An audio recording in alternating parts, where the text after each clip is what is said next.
네, 뉴스타트 2부로 이어갑니다. 이란이 호르무즈 해협 통제를 재개했지만 트럼프 미 대통령은 협상이 잘 진행되고 있다고 말했습니다. 여전히 협상에 대한 낙관론을 펼쳤지만 곧바로 백악관 상황실 회의를 소집한 것으로 전해졌습니다.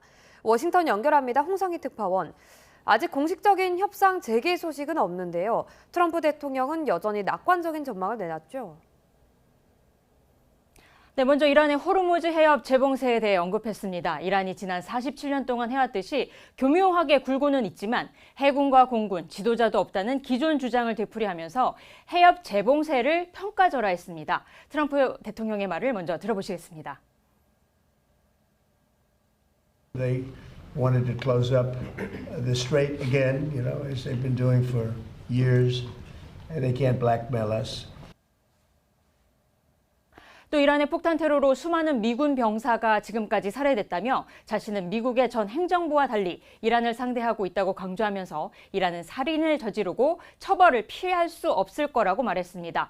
또 이란과의 종전 협상이 순조롭게 진행되고 있다고 말하고 이 중대한 진전이 있을 수 있다고 밝혔습니다. 이 발언도 들어보시겠습니다. It's going actually along very well. And we'll see, but we'll have some information by the end of the day. We're talking to them, and we're taking a tough stand. 네, 낙관적인 발언과 달리 트럼프 대통령은 이 발언 직후 백악관에서 상황실 회의를 소집하고 이란의 호르무즈 해협 재봉쇄와 유조선 공격 상황을 논의한 것으로 알려졌습니다. 악시오스는 JD 벤스 부통령과 마코 루비오 국무장관, 피트 헤그세스 국방장관과 스콧 베선트 재무부 장관 등 핵심 인사들이 참석했다고 보도했습니다. CNN은 휴전 시한 만료를 앞두고 미국과 이란 간 긴장 수위가 다시 높아지면서 협상과 전투 재개 가능성을 놓고 트럼프 행정부가 고심하고 있다고 보도했습니다. 이런 가운데 미군이 이란과 연계된 선박에 대한 단속을 확대한다라는 소식도 있죠. 네, 월스트리트저널은 미군이 호르무즈 해협뿐 아니라 다른 공해에서도 이란과 연계된 선박 납포에 나설 거라고 보도했는데요. 이 며칠 안에 이런 단속 작전에 나설 것으로 보입니다. 이란의 호르무즈 해협 재개방과 핵 프로그램 포기를 압박하기 위한 전략으로 보인다는 게 이 신문의 분석입니다. 앞서 댄 케인 미 합참의장은 호르무즈 해협뿐 아니라 태평양 작전 구역에서도 이란에 지원 물자를 제공하려는 모든 선박을 단속할 거라고 말했는데요. 지난 16일 발언입니다. 들어보시겠습니다. We are also conducting similar maritime interdiction actions and activities in the Pacific AOR against those ships that left that area before we began the blockade. 네, 미 재무부는 지난 15일 이란에 대한 경제적 분노 작전을 발표하고 이란의 석유를 해외 판매하는 개인과 기업, 선박에 대한 제재에 나서겠다고 밝혔습니다. 미국의 이란 연계 선박에 대한 단속 확대는 이란뿐 아니라 이란 수출 원유의 대부분을 수입하고 있는 중국에 대한 압박이라는 분석도 현재 나오고 있습니다. 네, 이란 전쟁을 계기로 트럼프 대통령과 레오 14세 교황의 갈등이 빚어지기도 했는데 교황의 발언이 있었다고요? 네, 아프리카 4개국을 순방하고 있는 레오 14세 교황이 언론의 보도가 정확하지 않았다고 지적했습니다. 이 앙골라로 향하는 전용기에서 교황은 지난 16일 소수의 폭군 때문에 세계가 황폐해지고 있다는 자신의 설교는 트럼프 대통령을 겨냥한 게 아니라고 설명했습니다. 교황은 그러면서도 트럼프와의 논쟁은 관심사가 아니라고 강조했는데요. 이 발언 들어보시겠습니다. I gave at the prayer meeting for peace a couple days ago. It was prepared 2 weeks ago, well before the president ever commented on myself, and was looked at as if I was trying to debate again the president, which is not my interest at all. 앞서 레오 14세 교황은 전능에 대한 망상이 전쟁을 부추기고 있다며 이란 전쟁의 종식을 촉구했습니다. 트럼프 대통령은 이에 교황을 향해 급진 좌파에 영합하지 말라면서 저격한 뒤 자신이 백악관에 없었다면 교황으로 선출되지 않았을 거라고 비난하면서 설전이 오갔죠. 조르자 멜로디 이탈리아 총리는 교황이 평화로 촉구하는 건 옳은 일이라면서 트럼프 대통령의 발언을 용납할 수 없다고 반발하기도 했습니다. 지금까지 워싱턴에서 전해드렸습니다. 이란이 현지 시간 20일로 거론되고 있는 미국과의 2차 협상에 대해서 아직 정해진 건 아니라고 부인했습니다. 미국이 가져갈 거라고 주장하는 농축 우라늄에 대해선 절대 넘기지 않을 거라고 거듭 강조했습니다. 신웅진 기자의 보도입니다. 미국 월스트리트 저널이 트럼프 행정부 고위 관계자를 인용해 보도한 20일 2차 협상설에 대해 이란은 선을 그었습니다. 이란 외교부 차관은 18일 튀르키예에서 열린 안탈리아 외교 포럼에서 미국과의 회동 날짜는 확정되지 않았다고 밝혔습니다. We were so close, but there were some differences over important issues, which United States actually decided not to abandon its maximalist position. So that was the reason that we decided to first finalize this framework and then move on to a in-person meeting. 이란 강경파와 군부를 대변하는 타스님 뉴스도 트럼프의 대이란 해상 봉쇄와 미국의 과도한 요구 탓에 이란은 다음 협상에 동의하지 않았다고 보도했습니다. 또 이 같은 입장을 중재국인 파키스탄을 통해 미국 측에 알렸다고 전했습니다. 이란은 핵심 현안인 핵 문제에 대해선 양보할 수 없다는 입장을 재차 강조했습니다. 특히 농축 우라늄을 미국이 가져갈 거라는 트럼프의 발언에 대해선 강력히 거부했습니다. I can tell you that no enriched material is going to be shipped to United States. This is non-starter, and I can assure you that while we are ready to address any concerns that we do have, we are not going to accept things that they are non-starter. 그러면서 이번 전쟁은 이란의 선택이 아니고 미국과 이스라엘이 시작한 불필요하고 도발적인 행위라며 경계를 늦추지 않았습니다. 이란 외무차관은 협상 중에 미국과 이스라엘이 기습적으로 최고 지도자 하메네이를 암살했다며 어떤 시나리오에도 대비하고 있다고 말했습니다. YTN 신웅진입니다. 이란 최고 국가안보위원회가 미국과 2차 협상과 관련해 파키스탄을 통해 제시된 미국 측의 새 제안을 검토하고 있다고 밝혔습니다. 그러면서 호르무즈 해협을 통과하려면 통행료를 내야 한다고 다시 강조했습니다. 한상욱 기자입니다. 이란 최고 국가안보위원회가 사무총장 명의로 성명을 내고 1차 협상의 결렬은 미국 측이 협상 과정에서 새로운 과도한 요구를 제기했기 때문이라고 주장했습니다. 이어 과도한 요구를 철회하고 전장의 현실에 맞는 요구를 제시할 경우 협상은 재개될 거라고 말했습니다. 그러면서 최근 중재자로 테헤란을 방문한 파키스탄 군사령관이 미국의 새로운 제안을 제시했는데 이란은 이를 검토 중이며 아직 답변하지 않았다고 밝혔습니다. 미국과 이란 간 종전협상의 키맨으로 꼽히는 아심 무니르 파키스탄 군 총사령관 등 파키스탄 대표단은 1차 협상이 결렬된 이후인 현지 시간 15일 이란을 방문해 아바스 아라그치 이란 외무장관, 군부 등과 회담했습니다. 무니르 총사령관은 당시 미국의 새로운 메시지와 2차 협상을 위한 계획을 이란에 전한 것으로 알려졌습니다. Pakistan has been trying very hard, and we are very hopeful that the rest of the process, as I said, that there's only a couple of areas which need to be, agreed upon by both parties. So we are still haven't given up the hope and working hard to stitch it because it would be the benefit for the world at large. 호르무즈 해협 개방과 관련해서는 적이 이란으로 오는 선박 통행을 방해하거나 해상 봉쇄 같은 방식을 강행하는 한 이를 휴전 위반으로 간주하고 개방하지 않을 거라고 경고했습니다. 그러면서 호르무즈 해협 통항의 통제 허가권은 이란군에 있으니 이란이 공포한 규정에 따라 통행 증명서를 발급받아야 한다고 밝혔습니다. 또 이란이 선포한 모든 경로 내에서 보안과 안전, 환경보호 서비스와 관련한 비용을 내야 한다고 강조했습니다. YTN 한상욱입니다. 모즈타바 하메네이 이란 최고 지도자가 현지 시간 18일 이란군의 날을 맞아 강경한 메시지를 발표했습니다. 모즈타바는 국영 매체를 통해 발표한 성명에서 이란의 드론이 미국과 이스라엘을 향해 번개처럼 타격을 가하듯 용맹한 해군 역시 적들에게 새로운 쓰라린 패배를 안길 준비가 돼 있다고 말했습니다. 모즈타바가 특별히 해군을 지목한 건 미군의 해상 봉쇄를 이유로 호르무즈를 다시 봉쇄한 군부의 조치와 관련이 있는 것으로 보입니다.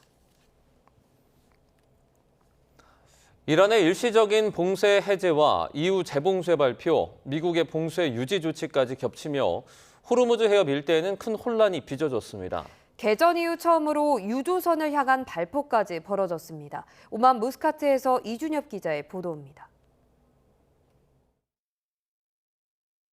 이란의 호르무즈 봉쇄 해제 발표에도 좀처럼 해협으로 들어갈 엄두를 내지 못하던 선박들이 잠시 뒤 하나둘씩 해협 돌파를 시도하기 시작합니다.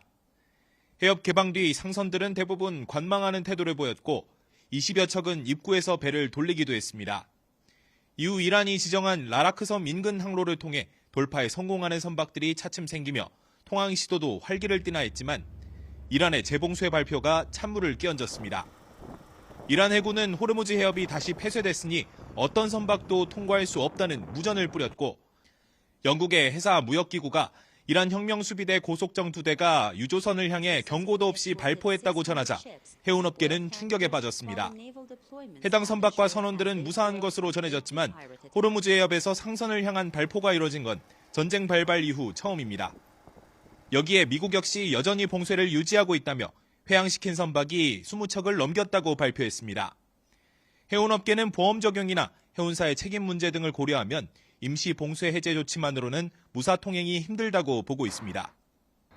개전 이래 최다 통행 시도가 이어지며 재개방에 기대감을 키웠던 호르무즈 해협은 결국 들려온 총성과 함께 상황이 반전됐습니다. 종전 협상에 기대를 걸 수밖에 없는 상황이지만 이란이 실질적인 무력 행사까지 나섰다는 점이 협상 가도에 악영향을 끼칠 수 있다는 우려가 깊어지고 있습니다. 오만 무스카트에서 YTN 이준엽입니다. 중동 전쟁에 투입된 함정에서 병사들이 촬영하는 것으로 보이는 배식 사진이 충격을 주고 있습니다. 군인의 식사라고 보기에 너무 부실해 보였기 때문인데요. 전문가들은 보급에 문제가 있다며 전쟁 수행 능력에 의문을 제기했고 미 해군은 사실이 아니라고 부인했습니다. 이문석 기자입니다. 잘게 찢은 고기와 접힌 토르티아 한 장이 식판에 올라가 있습니다. 미국 언론 USA 투데이는 중동에 배치된 미 강습 상륙함 트리폴리오에 승선한 군인이 찍은 사진이라고 보도했습니다. 역시 중동에 투입된 미 항공모함 에이브러햄 링컨호 식사도 다르지 않았습니다. 얇게 썬 회색빛 가공육에 마른 고기 패티 한 장, 삶은 당근 한 줌이 병사들 한 끼였다고 소개했습니다. 굶주림을 우려한 파견 장병 가족들은 너도 나도 중동 현지에 식료품과 생필품이 담긴 소포를 보냈습니다.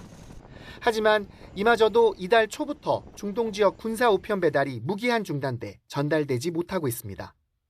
부실한 식사 논란이나 전장 우편 배달 중단은 미국 전쟁 상황의 이례적인 사례.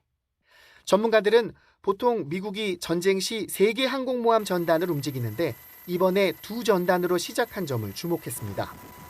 특히 세계 최대 항공모함 제럴드 포드호는 대변기 고장에 세탁실 화재까지 겹쳐 전장을 이탈했다가 한 달여 만에 겨우 복귀했습니다. 중동 전쟁이 준비되지 않은 상태에서 시작됐고 전쟁 수행 능력에도 의문이 제기된다는 평가가 나옵니다. 보급에 굉장히 심각한 문제가 있다라는 것을 방증하는 것으로 보여지기 때문에 거기에 대해서 미군의 그런 전쟁 수행 능력에 다시 한번 의문이 제기될 수밖에 없는 상황입니다. 미 해군은 보수 언론을 통해 중동에 배치된 군함에서 식량 부족으로 저질 급식이 이루어진다는 보도는 사실이 아니며 승조원들에게 영양 균형이 잡힌 식사를 제공 중이라고 해명했습니다. YTN 이문석입니다. 이재명 대통령이 영국과 프랑스가 주도한 국제회의에서 호르무즈 해협 정상화에 기여하겠다는 의지를 표명한 가운데 우리 군은 중동 종전 이후에 다국적군에 참여하는 방안을 검토하고 있습니다. 우리 선박들이 현지에 묶인 상황에서 미국, 이란과의 관계, 우리 장병들의 안전을 신중히 고려하는 모습입니다. 나혜인 기자입니다. 안규배 국방장관은 최근 호르무즈 해협을 개방하기 위해 국제사회의 일원으로서 해야 할 역할은 하겠다는 뜻을 내비쳤습니다. 그러면서 중동 종전 이후 우리 군을 다국적군 형태로 투입할 가능성을 시사했습니다. 단계별로 국제사회에 책임 있는 일원으로서 역할을 해야 한다고 판단하고 있습니다. 트럼프 대통령의 파병 요구에 신중한 태도를 보였던 안 장관이 이런 구상을 밝힌 건 처음인데 미국, 이란의 협상과 별도로 해협 정상화를 모색하는 영국, 프랑스와 발을 맞춘 모습입니다. 우리 선박 26척이 갇힌 상황에서 미국의 군사작전과 거리를 두고 항행의 자유라는 보편적 규범을 앞세운 국제 공조에 힘을 보탠 겁니다. 이란을 자극하지 않으면서 동맹인 미국과의 소통엔 문제가 없단 말도 빼놓지 않았습니다. 대미 또 대이란 관계를 포괄적으로 고려해서 여러 가지 방식, 절차 또 대메시지도 신중히 조율하면서 군이 종전 이후 다국적군 참여를 검토하는 건 현지 상황이 너무 위험하다는 현실적인 배경도 있습니다. 2020년 아덴만에 파병된 청해부대가 우리 상선을 보호하기 위해 독자적으로 투입됐던 때와는 차원이 다르다는 게 군사 전문가들의 설명입니다. 다양한 종류의 기뢰를 좀 부설한 상태고 정확한 정보가 좀 부재한 상황이에요. 개별 국가가 독자적으로 해군력을 전개시켜서 작전을 하는 건 굉장히 큰 위험 부담이 있고요.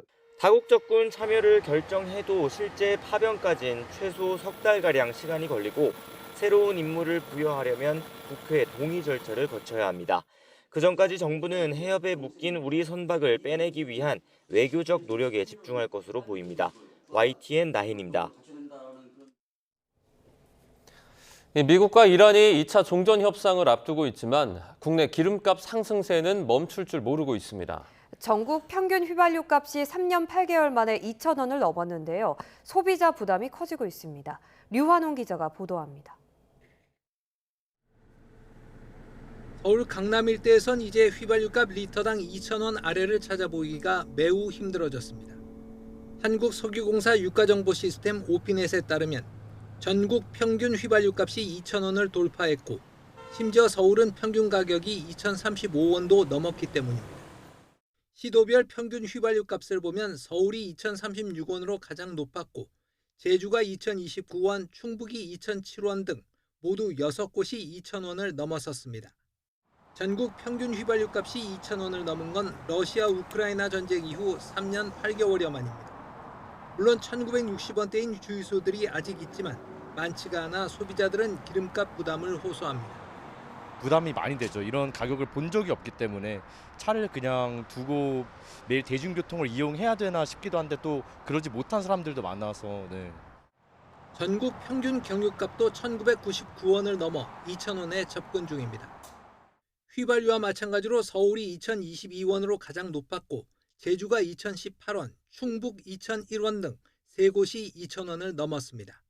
주간 평균으론 휘발유와 경유 모두 3주 연속 상승세를 보였습니다. 휘발유는 1주 전보다 리터당 29원, 경유는 리터당 31원 상승한 것으로 집계됐습니다. 이란의 전격적인 호르무즈 해협 개방 조치로 국제유가 상승세는 꺾인 상황입니다. WTI 서부 텍사스산 유는 11% 내린 배럴당 84달러, 브렌트유는 9% 내린 배럴당 90달러까지 급락했습니다. 하지만 국제유가가 국내 주유소 가격에 반영되기까지는 2-3주가 걸리기 때문에 당분간 국내 기름값 상승세는 계속될 것으로 보입니다. YTN 유환홍입니다. 주말 봄 나들이 객을 태우고 한창 운행에 나서야 할 시기지만 전세버스 업계의 표정은 어둡기만 합니다. 이란 전쟁으로 인한 유가 급등으로 차를 굴릴수록 오히려 적자가 나는 구조 때문입니다. 김기수 기자입니다. 평소라면 관광객을 태우고 전국을 누벼야 할 대형 버스들이 차고지에 줄지어 서 있습니다. 본격적인 봄나들이철을 맞았지만 치솟는 기름값이 발목을 잡았습니다. 경유 가격이 리터당 2,000원 선을 오가면서 운송 단가 부담을 느낀 여행객들의 예약 취소가 잇따르고 있기 때문입니다. 나들이객 수요가 많을 때는 이런 작은 통학 차량도 동원되기도 하지만 지금은 보시는 것처럼 차고지에 세워져 있는 모습입니다. 미리 낮은 단가로 계약을 맺은 업체들은 상황이 더 심각합니다. 치솟는 기름값을 요금에 당장 반영할 수 없다 보니 손해를 보면서 운행에 나서는 경우도 허다합니다. 더 큰 문제는 서민들의 발휘되는 통근과 통학버스입니다. 지난해 말이나 올 초 1,500원에서 1,600원대 유가를 기준으로 연간 계약을 맺었는데 그 사이 기름값이 20% 넘게 폭등했기 때문입니다. 연료비가 원가의 35%를 차지하는 상황에서 업체들은 고사위기에 처했다고 호소합니다. 제일 큰 부분을 차지하는 게 인건비도 있겠지만은 기름값이거든요. 유가 보조금을 현실적으로 이게 시행령이 개정이 돼야지 받는다라고 하는데 빨리 저희 업계가 받을 수 있는 그런 시스템이 도입됐습니다. 업계는 전세버스가 통근과 통학 등 공익적 기능을 수행하는 만큼 유가연동 보조금 지원 등 정부 차원의 실효성 있는 대책 마련을 촉구하고 있습니다. YTN 김기수입니다.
이란 전쟁 이후 미 국채 10년물 금리가 오르면서 모기지, 주택담보대출 금리도 치솟아 미국 부동산 시장은 직격탄을 맞았습니다. 이 와중에도 마이애미 고급 부동산엔 해외 투자 자금이 몰려서 미국 내 부동산 양극화 현상이 심해지는 것으로 나타났습니다. 뉴욕에서 이승윤 특파원입니다. 미국 플로리다주 마이애미의 손꼽히는 부촌인 피셔 아일랜드. 집 한 채의 가격이 600만 달러 이상인데 이란 전쟁 와중에도 흔들림이 없습니다. 마이애미의 호화 리조트 등 고급 부동산을 중남미와 러시아, 중국, 유럽의 부유층이 안전자산 투자 성격으로 산 경우가 많기 때문입니다. 특히 이란 전쟁으로 모기지, 주택담보대출 금리가 치솟아 미국 부동산이 직격탄을 맞았는데도 끄떡 없습니다. 마이애미 비치 지역 등 고급 부동산 거래의 60% 이상이 현금으로 이루어져 대출에서 상대적으로 자유롭기 때문입니다. 반면 30년 만기 고정 모기지 평균 금리가 6.37%로 치솟자 기존 주택 거래가 9개월 만에 최저로 떨어지는 등 미국 부동산 시장은 얼어붙었습니다. The confidence level is below or almost matching what it had been 15 years ago when we had the Great Recession, massive job losses, and foreclosure crisis. 이는 이란 전쟁으로 모기지 금리의 지표가 되는 10년 만기 미 국채 금리가 가파르게 상승했기 때문입니다. 설상가상으로 트럼프 대통령의 관세로 건축 원자재 가격이 오르고 강경한 이민 정책으로 건설 인력까지 줄면서 주택 신규 공급은 줄어든 상태. 결국 미 상원 의원들은 초당파적으로 조립식 주택 확대와 건설 규제 장벽 제거 등 주택 공급을 늘리기 위한 법안을 통과시켰습니다. 경제 전문가들은 이란 전쟁이 터지지 않았다면 미 국채 10년물 금리는 4%를 밑돌아 모기지 금리도 5%대 후반에 머물렀을 것이라며 전쟁이 장기화하면 주택 거래가 침체를 이어갈 것으로 내다봤습니다. 뉴욕에서 YTN 이승윤입니다. 트럼프 행정부가 1년 넘게 비어있던 주한 미국 대사에 한국계 인사를 지명하면서 한미 간의 소통이 강화할 것이라는 기대가 커지고 있는데요. 미셸 박 스틸 지명자가 보여온 대북 강경 기조에는 우려 섞인 목소리도 나오고 있습니다. 홍선기 기자입니다. 트럼프 미국 대통령이 차기 주한 미국 대사에 미셸 박 스틸 전 하원 의원을 지명하면서 한미 간 소통이 강화될 것이라는 기대가 커졌습니다. 1년 넘게 이어진 주한 미국 대사 공백 사태가 끝나는 데다 역대 두 번째로 한국계 인사가 오게 됐기 때문입니다. 스틸 주한 대사 내정자가 향후 정식으로 임명이 되면 한미 관계 강화와 한미 양국 국민 간의 우정 정진 등을 위해 기여할 것으로 기대를 합니다. 한국에서 태어난 스틸 내정자는 한국어에도 능통한 데다 미 중앙정계에서는 연방 하원 의원으로 한인들의 권익 보호에도 적극적이었습니다. 우리가 이렇게까지 힘이 없었구나 그거를 느꼈었던 거고요. 정치인들의 힘이 이렇게 중요한 거구나를 느낀 것 같아요. 특히 지난 2021년 램지어 하버드대 교수의 위안부 피해자 역사 왜곡 사태 당시 적극 나서서 규탄하고 코로나19 때는 한국에 대한 백신 공급 확대를 요구하는 등 한국 문제에도 적극적인 관심을 보였습니다.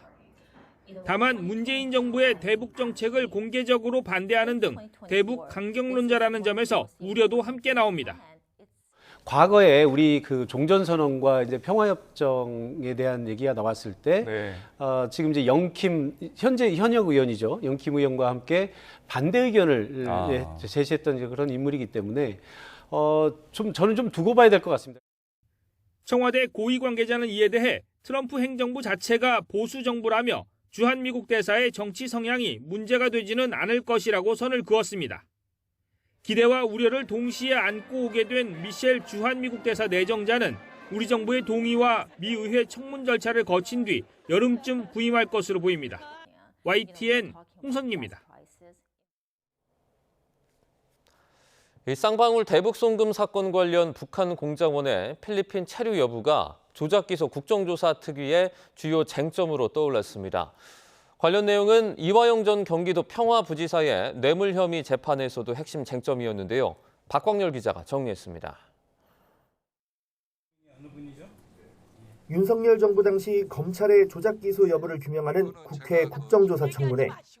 쌍방울 대북 송금 사건 관련 핵심 증인으로부터 본인이 필리핀에서 직접 대남 공작원을 만났다는 발언이 나왔습니다. 망국대가로 드린 거고요. 돈은 제가 직접 주지는 않았고 돈은 회장님이 전달해 주셨고 회장님 계신 곳까지 안내를 했습니다. 리오는 봤어요? 못 봤어요? 봤습니다. 얼굴 봤어요? 예. 위원장이 이례적으로 4분여에 걸쳐 거듭 질문을 던졌지만 입장을 굽히지 않았습니다. 필리핀에서 그날 대회에서 리오남 얼굴 봤다 이거죠? 예. 예, 위증하면 어떻게 되죠? 위증 처벌 받는 걸로 알고 있습니다. 예. 그럼 그 시간이 몇 시입니까? 대충 초저녁 조금 지난 시간으로 기억하고 있습니다. 앞서 검찰은 2019년 7월 필리핀에서 열린 국제대회에서 이재명 당시 경기도지사의 방북 비용 명목으로 쌍방울 측이 70만 달러를 대납했다고 특정했습니다. 하지만 최근 국정원은 북한 공작원이 당시 필리핀에 없었다는 걸 확인했다며 검찰 기소와 배치되는 주장을 폈고 여권의 조작 기소 논거로 활용됐습니다. 리오남의 동선이 잡힌 그런 자료가 있습니다. 필리핀이 아닌 제3국에서 체류를 한 증거가 있고. 리호남 필리핀 부재설은 이화영 전 경기도 평화부지사 재판 과정에서도 주요 쟁점이었습니다.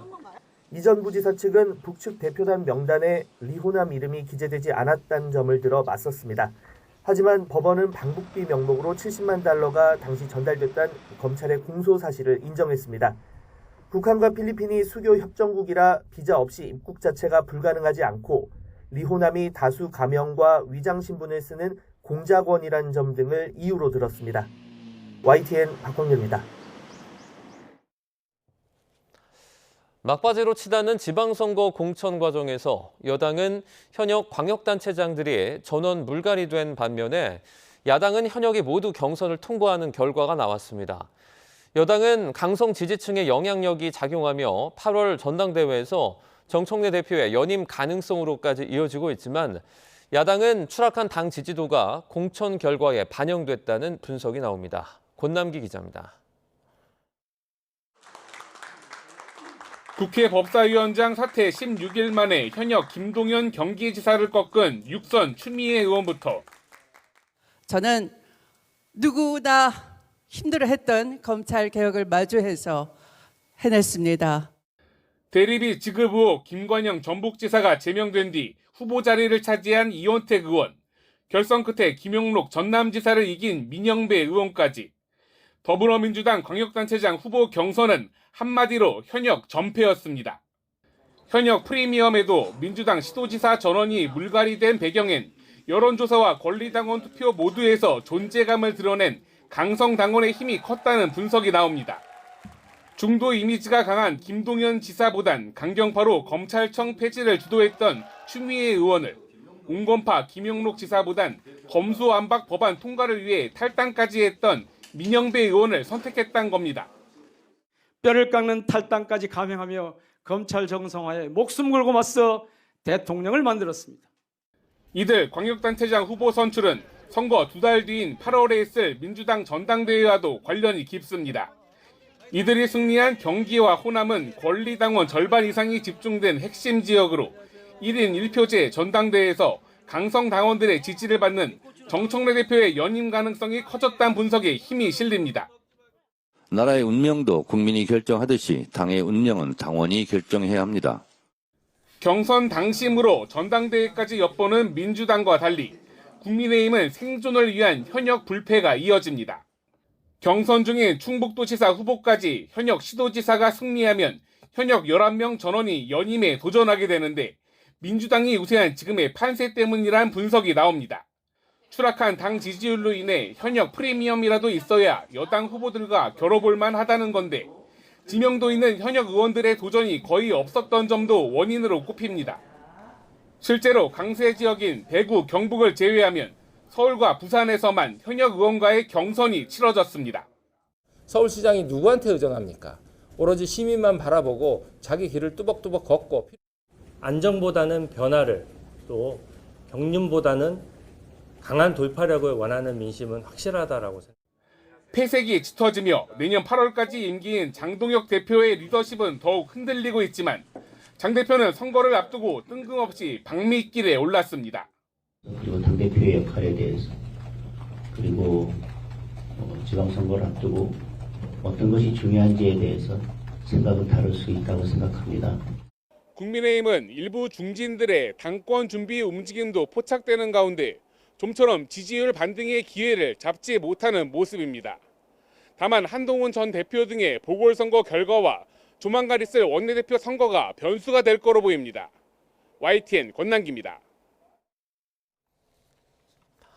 이재명 대통령은 오늘부터 5박 6일 동안 인도, 베트남을 국빈 자격으로 방문합니다. 이 대통령은 먼저 오늘 오후에 인도 뉴델리에 도착해서 우리 동포들과 간담회를 하고 현지 시각 20일에는 나렌드라 모디 총리와 정상회담을 가질 예정입니다. 이어서 21일 베트남 하노이에 도착해 또럼 공산당 서기장과 정상회담을 비롯해서 총리, 국회의장 등 주요 인사들과 차례로 만납니다.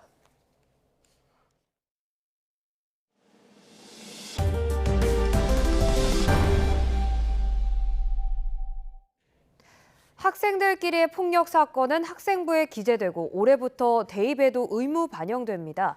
하지만 학생의 교사 폭행 사건의 경우 기록에 전혀 남지 않아서 가해 학생이 어떤 불이익도 받지 않은 것이 현실입니다. 염혜영 기자입니다.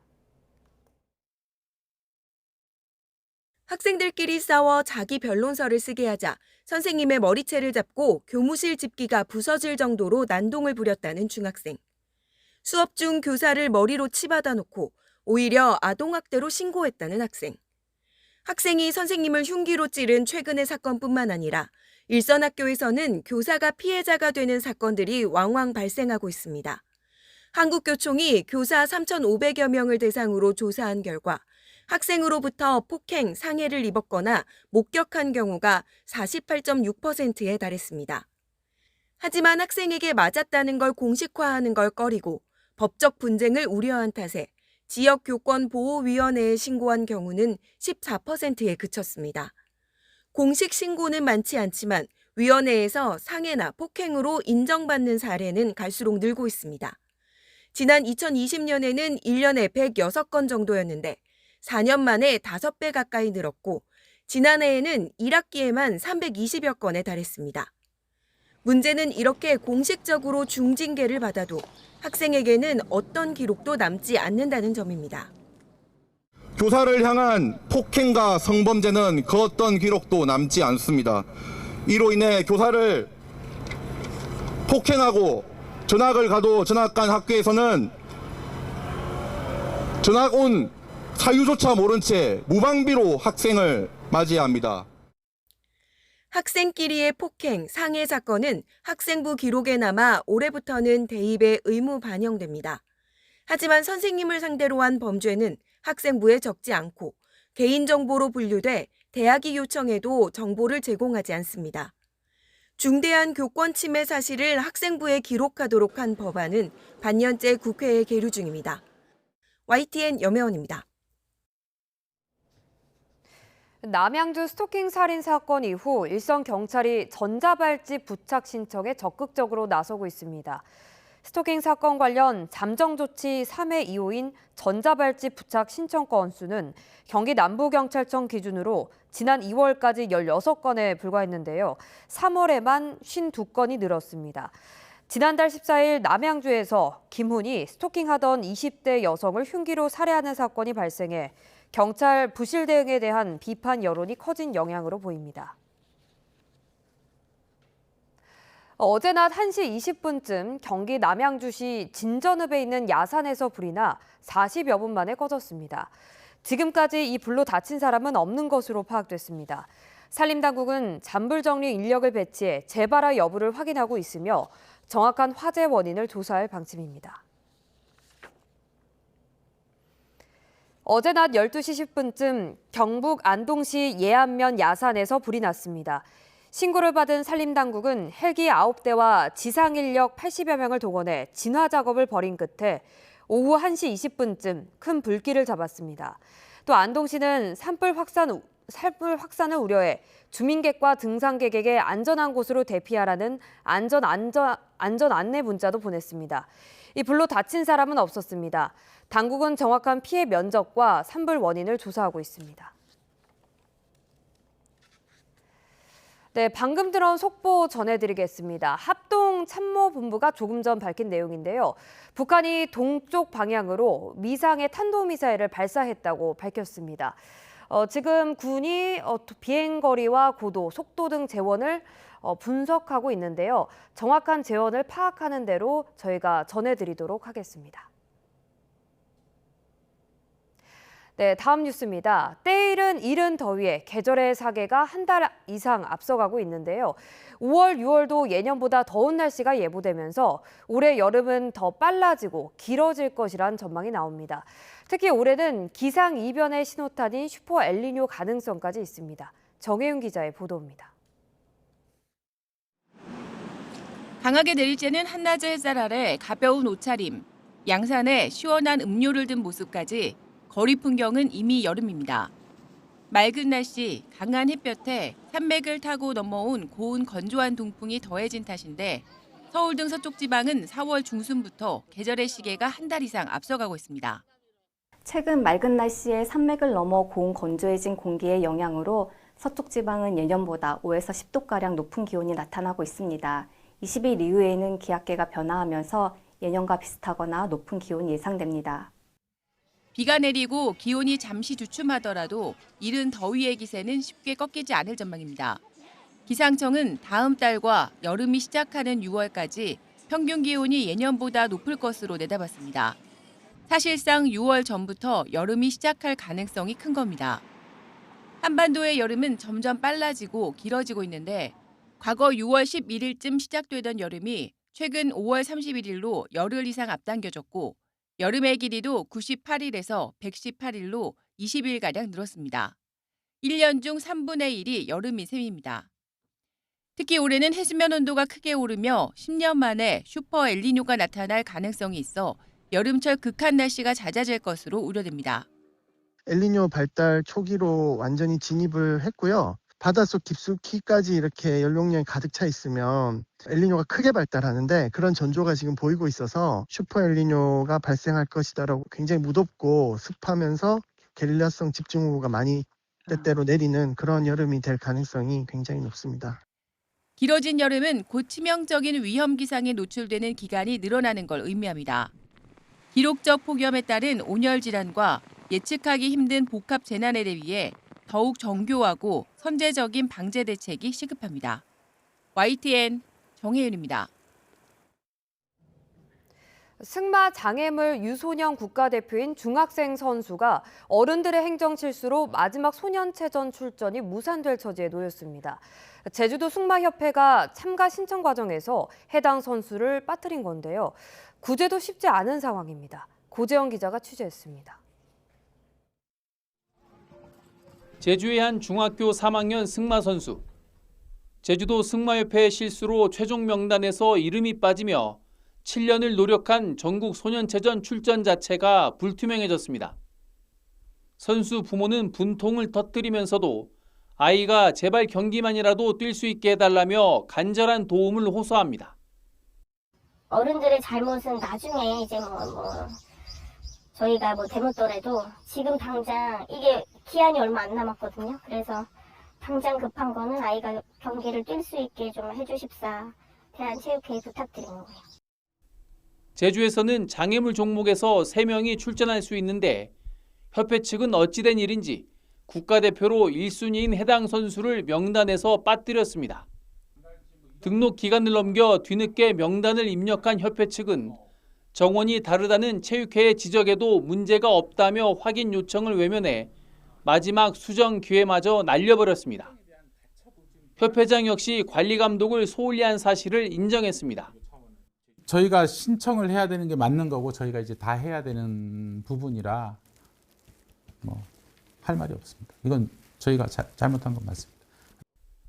협회는 뒤늦게 사유서를 제출하고 출전 선수 확정에 대한 가처분 신청과 다른 시도협회에 도움을 구하는 등 계획을 세우며 수습에 나섰습니다. 하지만 상급 기관인 대한체육회는 행정 실수에 의한 추가 접수는 규정상 불가능하다는 입장입니다.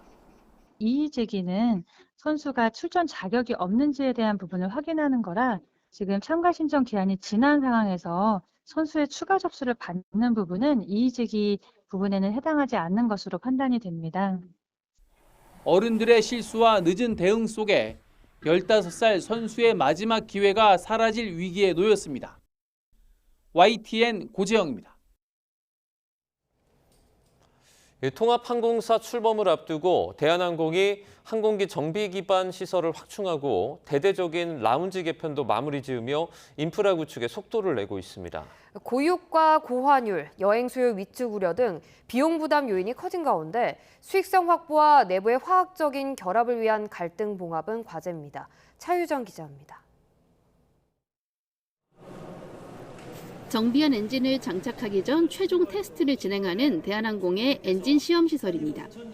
지난해 준공된 이 시설은 차세대 엔진 시험이 가능한 최신 설비를 갖췄습니다. 통합 이후 소속 항공기가 300여 대에 이르고 엔진 기종도 다양해지는 만큼 신속하고 효율적인 정비가 필요하기 때문입니다. 옆에 짓는 정비 공장만 연말에 준공되면 엔진 분해부터 수리, 검사, 보관 후 조립, 테스트까지 엔진 정비의 시작과 끝이 한 번에 가능해집니다. 2030년경에는 정비할 수 있는 엔진이 6개가 더 늘어나서 12개 엔진 타입에 대해서 정비를 하고 수주 엔진까지 합쳐서 500대 이상 생산을 목표로 하고 있습니다. 실제 같은 비행 환경을 구현해 조종사들의 실전 능력을 향상하기 위한 운항훈련센터. 이번 달부터는 대한항공과 아시아나 승무원들이 기본 훈련도 같이 하고 있습니다. 라운지는 대대적인 리뉴얼이 마무리돼 전체 면적은 약 2.5배, 좌석수도 2배 가까이 늘렸습니다. 다만 내부 결속을 두고선 진통이 이어지는 모양새입니다. 양사 조종사 간 서열 제도, 임금 복지 수준 등을 두고 노사 간 이견을 좁히지 못하고 있는 상황. 당장 고유가에 고환율까지 겹쳐 비용 압박이 커지는 데다가 비행기 값이 대폭 늘며 당분간 여행 수요도 줄어들 가능성이 커지는 가운데 수익성 확보와 내부의 화학적 결합을 위한 갈등 봉합 등 풀어야 할 과제도 만만치 않습니다. YTN 차유정입니다. 농협이 본격적인 농사철을 맞아 농촌 일손을 돕기 시작을 했습니다. 올해는 전남 지역 5개 대학도 참여를 하는데요. 농협은 수요가 몰리는 철에 맞춰서 농촌 일자리 중개에도 발벗고 나섰습니다. 김범한 기자가 보도합니다. 전남 영광에서 빨리 나오는 양파 수확이 한창입니다. 농협 임직원과 자원봉사자 등이 양파를 캐느라 구슬땀을 흘립니다. 지역 대학생들도 소매를 걷고 나섰습니다. 또 이런 대학과 여기 영농이 함께하는 이런 자리가 많아졌으면 좋겠다는 생각을 하고 있습니다. 그래서 지역 이런 농사에 큰 기여가 되었으면 좋겠습니다. 작은 도움이라도 보탤 수 있어서 뜻깊었고 지역 농가의 실질적인 힘이 되는 활동이라는 점에서 보람을 느꼈습니다. 농민은 일손이 모자라는 차에 도움의 손길이 고맙기만 합니다.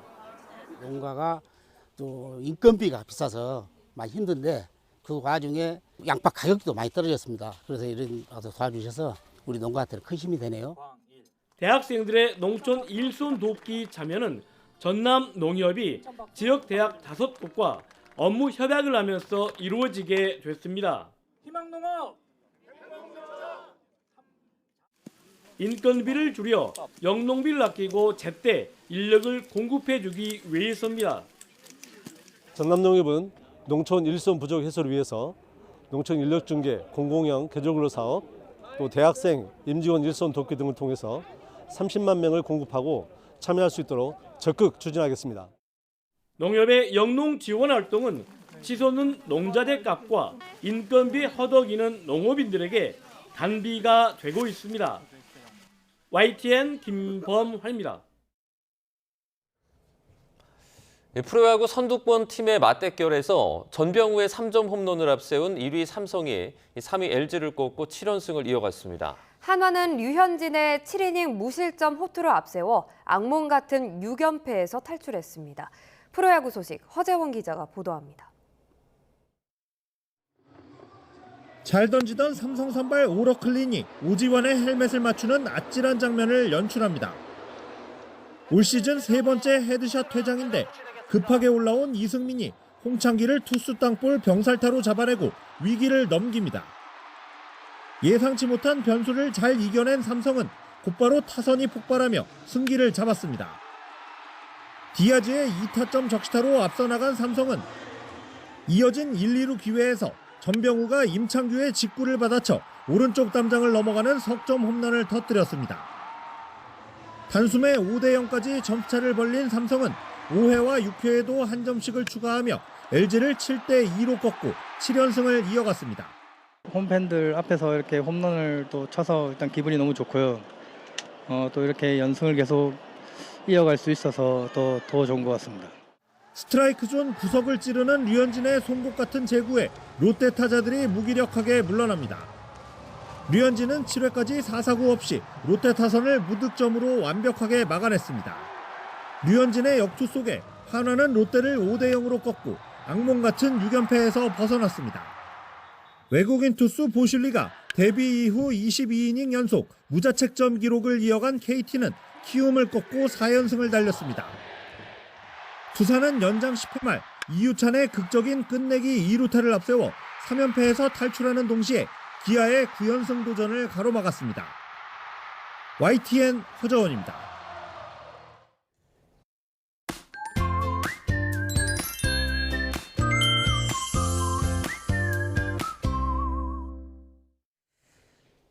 (4월이지만) 6월의 초여름 날씨입니다. 오늘도 낮에는 반소매 옷차림이 어울리겠는데요. 현재 서울 기온은 14.8도로 선선하고요. 낮에는 29도까지 올라서 올 들어 가장 덥겠습니다. 중부지방은 여전히 건조합니다. 바람까지 불어서 화재 위험이 높은 만큼 불조심해 주시길 바랍니다. 현재 남해안과 제주도를 중심으로 비가 내리고 있고요. 제주 산간에는 호우주의보도 내려져 있습니다. 오늘 대체로 맑겠지만 남해안은 오전까지 비가 오겠고 또 제주도는 종일 비가 올 것으로 보입니다. 현재 기온 살펴보겠습니다. 춘천이 10.8도, 대구가 13.6도고요. 낮 기온은 서울이 29도, 청주 27도로 예상되고 있습니다. 내일은 대부분 지방에 비가 내리겠고요. 이후 고온 현상은 누그러들 전망입니다. 날씨였습니다. 뉴스타트 2부 마칩니다. 잠시 후 3부가 이어집니다. 시청해주신 여러분 고맙습니다.